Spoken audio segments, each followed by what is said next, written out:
Hi, welcome to Morning Bites. This is a fun group. This is Morning Bites with Stu, Jason, and Violet, and we have special guests this time.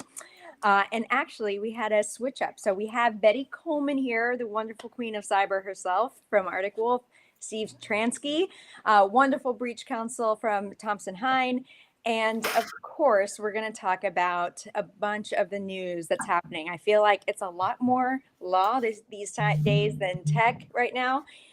But just the caveats to start. We are not representing our companies. All of these thoughts and knowledge that we talk about is our own opinions and not that of our organizations that we represent. So we won't even reference them, and we won't even have any spiel about our companies. This is pure news and pure brainstorming from the experts in the field.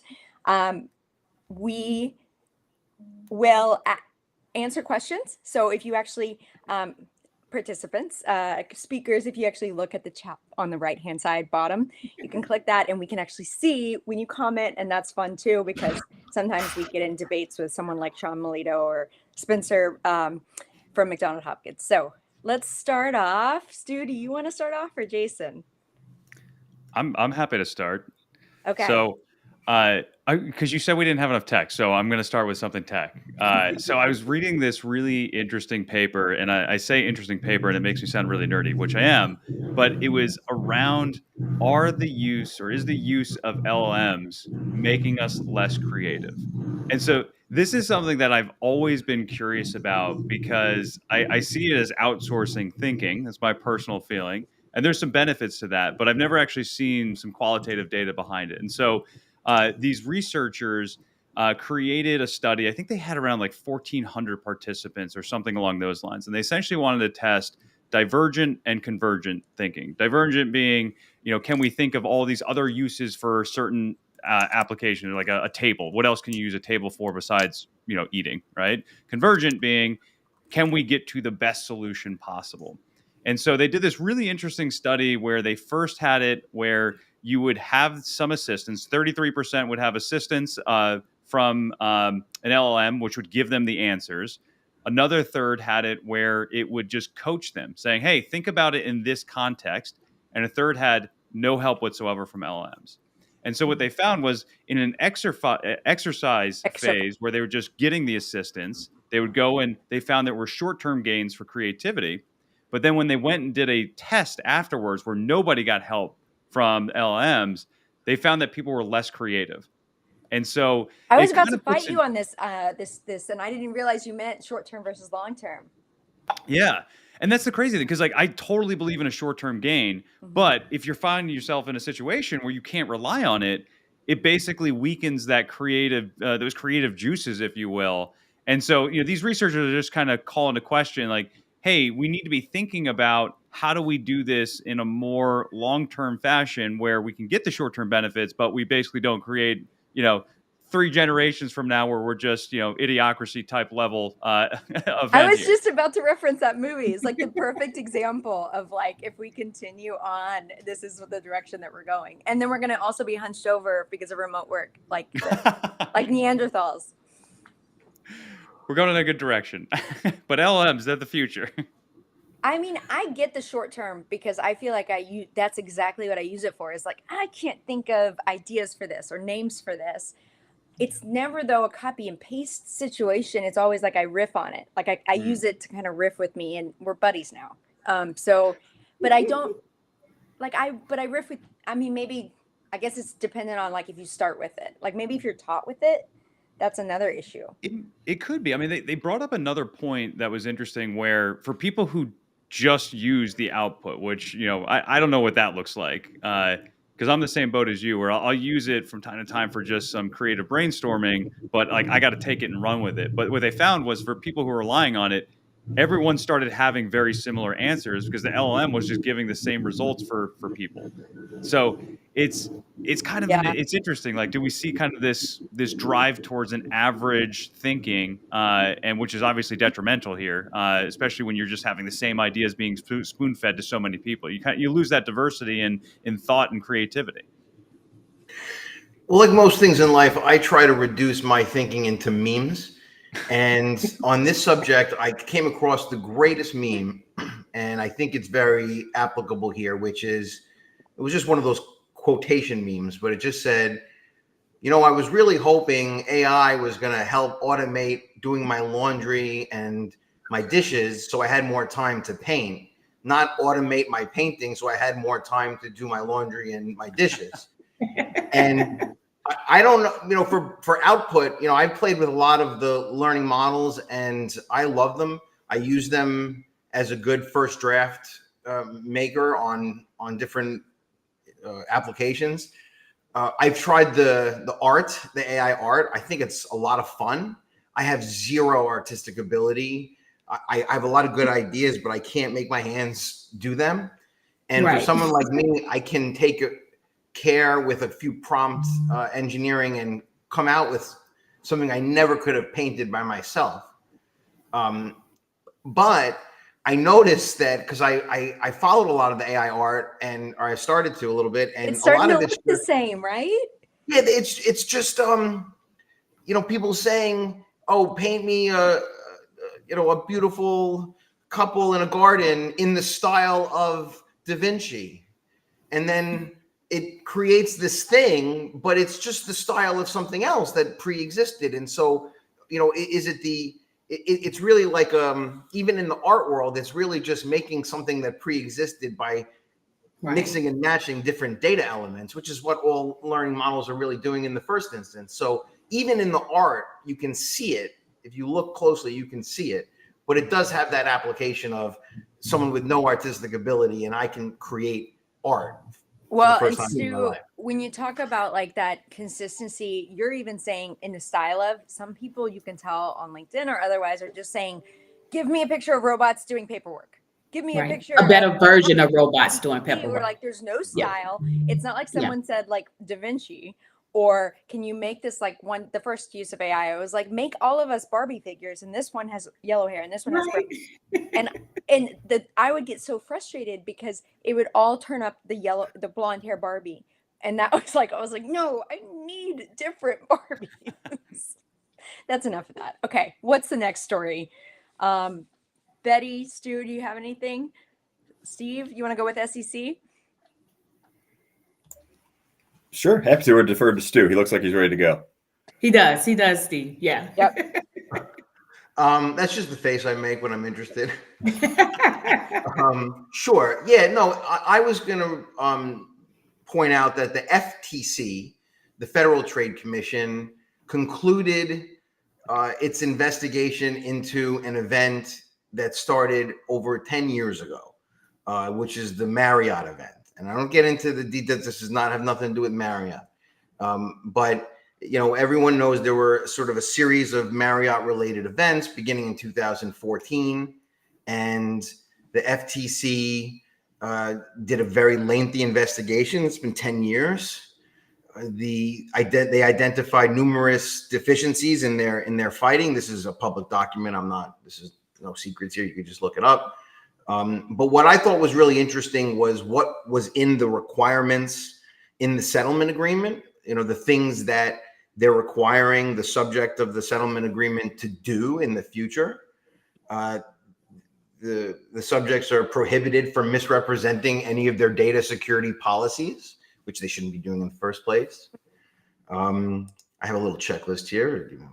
Would you call it overreach, or are you saying just more detail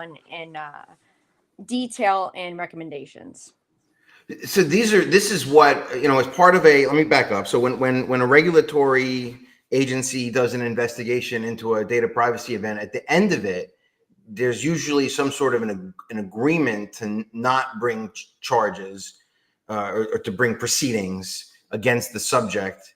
And usually that requires the subject to do something. Maybe it's to pay a fine. Maybe it's to take some sort of other actions.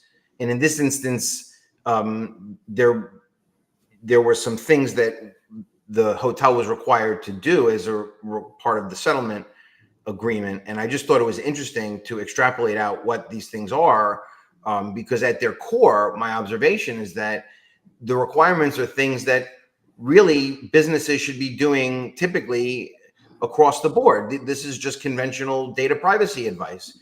Don't misrepresent your data security policies. Right. Retain information only as long as necessary. Make sure you have a robust program written down. Yes. Do independent assessments on that program. Allow consumers access to their information that you're storing on them. Allow them to have an easy way to delete the data that you're storing on them. These are things that are part of baseline data privacy policies or cybersecurity policies. Especially if you're a global organization like Marriott. Yeah. Yeah. Stu, I feel a webinar coming on with all of those steps you gave. I feel a webinar. I feel something boiling for 2025. I can bring it. I can bring Okay. it. I know you got it. It's called like, don't forget common sense by Stu Penensky. Right. Some kind of like base level, get your head out of the ground.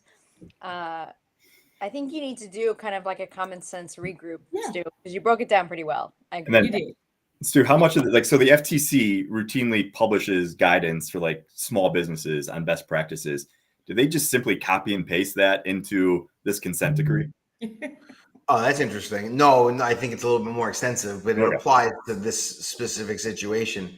But it is, I guess my point was, when you just take it at its core, it's just sound advice. Like if I was just trying to figure out what advice do I give to my client or to my, to someone else about what to do here, that would be a good place to start. Look at the consent decree. It's a public document. Look at what they're asking them to do in the future. That's where you should start. That's the list. Yeah. I think the challenge is it's not where you need to start. It's where you end, right? And where you're at in the journey. Because the challenge that I see, and I subscribe to all the advice that you're saying. The challenge that I see, especially for larger organizations, is how do you actually implement that in an organization, whether like from a small organization all the way up to a large one. And so I always pause there when some of these I don't know what the right phrase is, rulings or whatever, you're going to have to teach me that, come out here. But it's always through the lens of, hey, you should have done better. And the answer is always like, yeah, you're absolutely right. But also what's realistic based on the company. And so this is like the ever the ever present challenge of security is we can have all the best advice in the world. That's the easy part, right? The hard part is how do you actually implement that in an organization and keep to it, right? Like the drift in security is insane. And like that's where I think organizations need to lean into that more, is get the good advice to start with, but also at the same time, put a program in place that's going to increase the odds of you not drifting too far away from that. Well, I think you've been saying program, like the that cyber word. drift. I was just going to say, even you saying program, if you're starting a company and you're like, oh, let's start a program, like who's going to lead it? Who's going to write words down? What does a program mean to your organization? So I feel like people get caught up too, and they're vague enough that the people who know what's supposed to be in there know, but the people that don't know how to start have a hard time starting. Well, I'll add to that, and I'd love to hear Stransky's view on this also. I've noticed that when there's guidance documents from authorities or reliable sources, like even the ABA's guidance, they stay away from means and methods. They say, look, that's on you. Your organization, we don't know what's behind the scenes. How you get to this standard, that's on you. But getting to that standard is what's required. And it is what's commercially viable for you. If you take the law firm case, it's a small mom, husband and wife divorce law firm downtown is not going to have the same ability to invest in cybersecurity as some, global international law firm. So the means and methods no authority is going to actually go there because it just causes too much controversy. But it's the fact that there is a standard. You have to have it, you have to know it, and you have to try to achieve it. And the means and methods are on you. Yeah. I actually think that's a really good segue into the SEC's enforcement actions, which I think we could link to the story there, because this is the solar winds, right, is the gift that keeps giving, just like the Marriott Starwood is the gift that keeps giving to enforcement lawyers in the IR sector. So you may have seen right there where SEC brought 4 different enforcement actions, 4 different companies, and a total about $7 million in fines. One company for, I think it was $4 million, and then $1 million each for the other 3, related to their disclosures, or what the SEC referred to as their negligently minimizing the impact of the SolarWinds cyber incident on their business operations through public disclosures. The SEC, though, did go out of the way and clarify that none of the companies, none of the respondents here admitted to any wrongdoing whatsoever, that it was that they fully cooperated in the investigation. And unlike Stu, right, it wasn't a 10-year long investigation. This one was only 3 or 4, right? A shorter investigation that only lasted 3 or 4 years. So I think the key takeaways here, right? SEC looking at the public disclosures that these companies made regarding SolarWinds. So they focused on the content, right, of the disclosures that these companies made, but the SEC was absolutely brutal in describing the technical, physical, and administrative security controls that the Do you have any like quotes where you can be like, ooh, like, oh, like SEC, mic drop? oh, that's hard. You don't have to name the company, but if you can have some like fighting words, that would be awesome. So I do have some quotes that I pulled up in case, but I won't name the companies. We'll refer to them all as respondents. Okay. One of 4. Yeah. And you can look at them up, right? It's all publicly available, just like Stu said too. So on the actual disclosure issues in which the SEC tried to focus their investigation, right? You had some of the respondents essentially filing 10-Ks that use language like, if our company was subject to a data breach, it would impact our business operations. Mm-hmm. Well, you were subject to a data breach, like a really large data breach. So the fact that you're telling your investors that these are the type of issues that could occur if you were subject is hypothetical, and according to the SEC, that didn't satisfy the type of disclosures that need to be made to reasonable investors, or to what a reasonable investor would want to know. Along those same lines, one of the companies, one of the respondents, was very generic in their disclosures, essentially saying that we are subject to cyber incidents all the time. We have a team in place to respond to them. And the SEC noted that the disclosures that this company made post SolarWinds was basically verbatim to the disclosure they made in their 10-K prior to SolarWinds. Like, it's just canned language that the companies are recycling. SEC got a little bit more granular than I thought.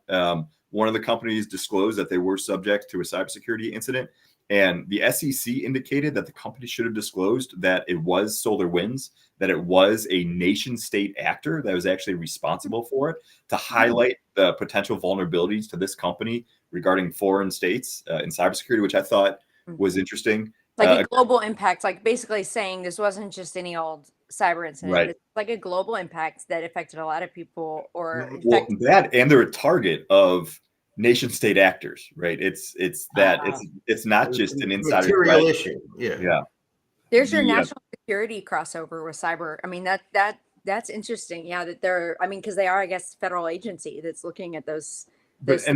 But on your point too, right? What the SEC also said was, even though one of the companies disclosed that, you know, they were impacted by SolarWinds, and the level of impact wasn't granular enough, because according to the SEC, they should have named, right, the percentage or the total percentage of customers impacted, credentials taken, because the part of the disclosure that this company made did provide some details regarding the amount of customers impacted, but that was misleading because there was only a portion of the actual disclosures that or the actual impact to this business's customers. So on that area, I thought it was interesting, right? I understand the generic and hypothetical misleading type of disclosures, but actually getting into the weeds and naming the nation state behind it. And in each of the order forms, the SEC went out of their way to say, look, the FBI and DHS and other federal agencies were telling everybody for months that this was Russia, right? And so by the fact that you knew that and yet weren't disclosing to your investors or shareholders, that that's problematic. Like, they should have connected the dots, because a normal investor might not be as up to date with the cybersecurity threat analysis. You're absolutely right. Like, the companies connected the dots, they just didn't disclose it to the investor, right? And was that intentional, do you think, at the start? Because like, this was pretty early on with these disclosures where it feels like all the language was canned at that point. Yeah, all the language was canned, but as part of the investigation, because it was 4 years long, we're talking about a disclosure made in 2022 or 2021 after the investigation in December of 2020. So the SEC really just wants updates on these things and more crisp language in these disclosures. Which we are starting to see. Plain language, plain words. Plain language. Yeah. Okay. See, like this to me, like I don't know. I like this because I always want to get more information. Like I looked at the tech industry, specifically tech, tech SaaS companies, and they go out of their way if they have an incident to have a detailed blog about this is the root cause, this is what happened. And for like as a practitioner, that's always helpful for me because like, oh, I can take learnings from this. And so I mean, I'm kind of enjoying these news disclosures coming out when they have actual useful detail because you can take that and actually action that in your environment to try to make it more secure. And that's probably the purpose, though, Steve, right? Is like if they are too generic, and we've seen too generic, they grouped these 4 together and said, these 4 we got to learn from. Yeah, Jason, you said that exactly like a plaintiff's lawyer would say. Like, tell me how you were being negligent. Like, just write it out for me so I could take that and put it in a class action lawsuit. So I've got another career, is what you're telling me.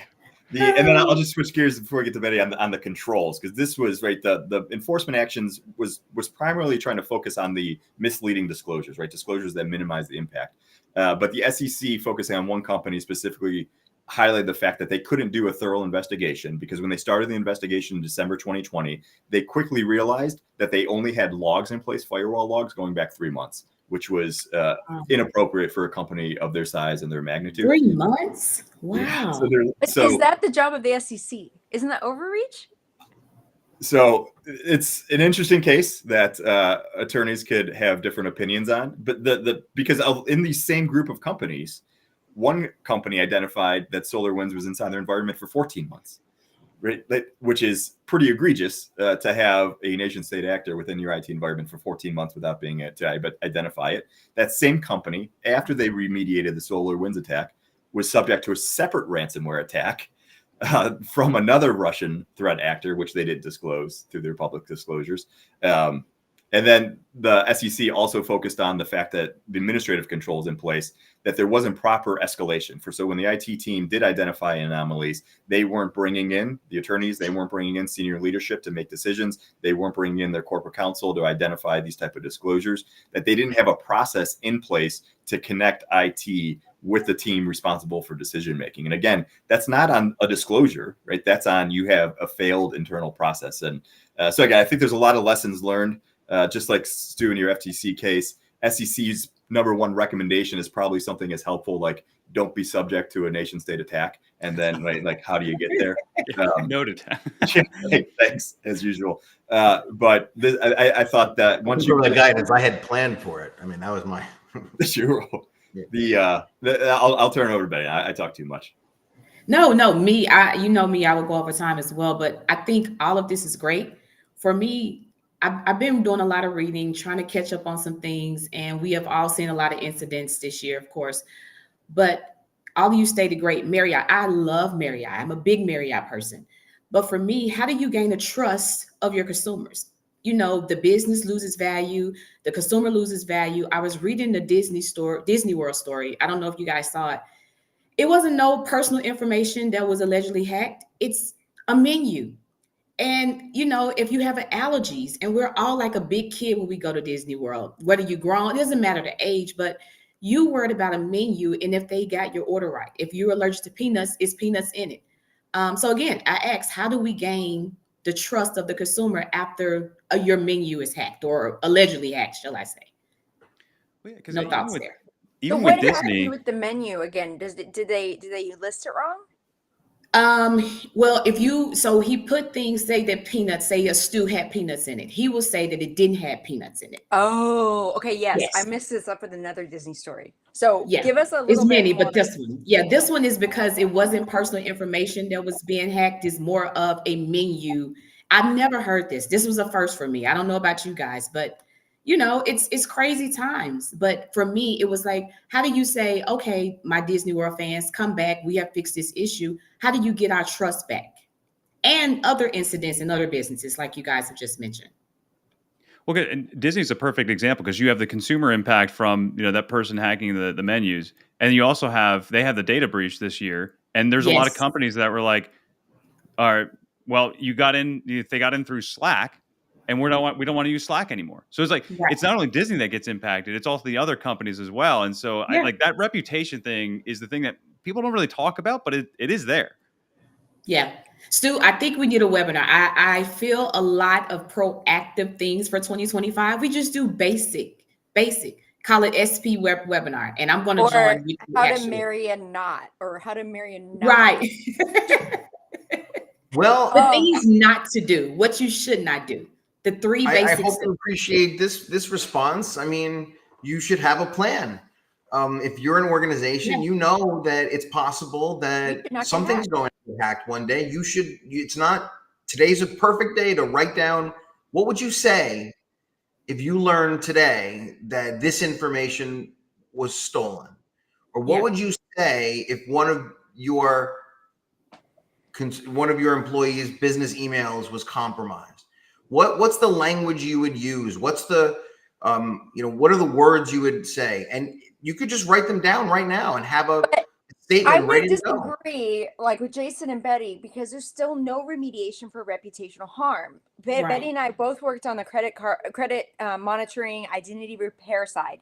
She was way better at it than I was, but we saw that even credit monitoring doesn't match the harm. Identity repair doesn't always match the harm. No. I've always thought if someone could come up with a reputational harm cure, like some product that could go with reputational harm, I still don't think that exists. Do you, Betty? No, it doesn't. And you talking to someone that lived and breathed a breach, like lived and breathed it. But again, you learn from it. But what is the trust? And it's hard to gain people trust back. It doesn't matter who it is. Yeah. And you can have a plan of words, is what I'm saying, Stu. You can have that plan of words, but there is not the actions. There's not there's not much offering except for words. Well, what I always say is when you're on the wrong side of this, the consumers, your stakeholders are going to judge you by your competency and your transparency. And perfection is not the expectation. So things are always going to happen. And I think I slightly disagree with what I'm hearing from the ladies, because I think you can restore your reputation having to do with cybersecurity or data privacy on most events. I mean, if it's some of the stories that Steve said, I mean, it's going to take a little longer, maybe a little bit more work. But if it's just your run-of-the-mill business email compromise and maybe some data wasn't where it should be, and you have to do a data breach, for most of our clients, we can help them with their reputational issues with a lot of confidence. Obviously, the larger the brand recognition, the more complicated that question becomes. Well, I think our experience, and the thing I always go back to, is Ashley Madison. There's some boxes of Pandora's box that cannot be closed. That's more of what I'm referring to. Well, I mean, doesn't Ashley Madison? Not every company is going to be an Ashley Madison, right? Well, so yeah, like, I think, but this Disney one is like close to. How do I trust a menu anymore? It could get exactly. I think it's a valid point, but not having a plan and not saying anything, I think, is worse. So, like, I mean, I include marketing in my incident response plan for this very reason. Is what would we have to say? It's for me, it's more about what are the things not to do and not to say. Like, don't do the Target thing of updating people 15 different times and nobody knows what's true. And so, like, I think those are important, but it's more about mitigating damage than it is preventing and restoring, in my mind. Like, the damage is going to happen no matter what. It's just like, how can you try to get ahead of it as much as you can? Well, we're right at 30 minutes, but I want to turn it over to Steve, because he had the best advice today with just don't say it, Steve. And also, we'll be back next month at the beginning of the month. But Steve, what is the advice we should just? According to the SEC, the FTC, probably DHS, just don't get hacked. Sounds just good. Where will my business go? What do I do for a job, Steve? What do I do for a job if they don't get hacked? Let's talk about that. Yeah. we got to keep Betty in business. All right. So have a good weekend. Thank you, everyone. We'll talk to you next